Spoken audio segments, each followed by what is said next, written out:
Hey hello everyone, welcome to a new what I eat in a day video. সকালবেলা উঠে প্রথমে খেয়ে নিয়েছিলাম আমার ফেভারিট দুটো ফুল বিস্কিট। এই বিস্কিটটা আমি কিনেছি, যতদিন না শেষ হবে আমার জীবনে শান্তি নেই।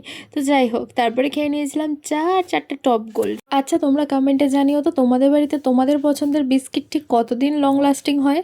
আমার তো 3 থেকে 4 দিন। তো যাই হোক, দেখো মা তারপরে পাস্তা আর নুডলস একসাথে করে আলু দিয়ে ডিম দিয়ে ভেজে দিয়েছিল। এরকম করে খেতে তোমরা কারা কারা পছন্দ করো সেটাও জানিও, আমার তো বেশ ভালো লাগে। এর মাঝে আমি একটা পার্সেল রিসিভ করে নিয়েছি, একটা ব্যাগ অর্ডার করেছিলাম, বাট কোয়ালিটিটা একদম খারাপ, রিটার্ন করে দেবো। দেন লাঞ্চে ছিল মাছ ভাত আর ছিল ফুলকপির ডাঁটার চচ্চড়ি। তারপরে পড়াতে যাওয়ার আগে একটু বেশি করে জল খেয়ে নিয়ে চলে গিয়েছিলাম পড়াতে, প্রথমে একটা তারপরে দুটো, অ্যান্ড দেন ছিল 3rd নম্বর পড়ানো, তো সেখানে বৌদি আবার ডিম টোস্ট দিয়েছিল। তো সেটাই খেয়ে নিয়েছিলাম। আর বাড়িতে এসে অবস্থা খুব খারাপ ছিল, তাই গ্যাস ফার্স্ট বা ইনোই ছিল ভরসা। তো আজকের ভিডিওটা এই পর্যন্ত। আজকের মতন টাটা, দেখা হচ্ছে অন্য ভিডিওতে, বাই।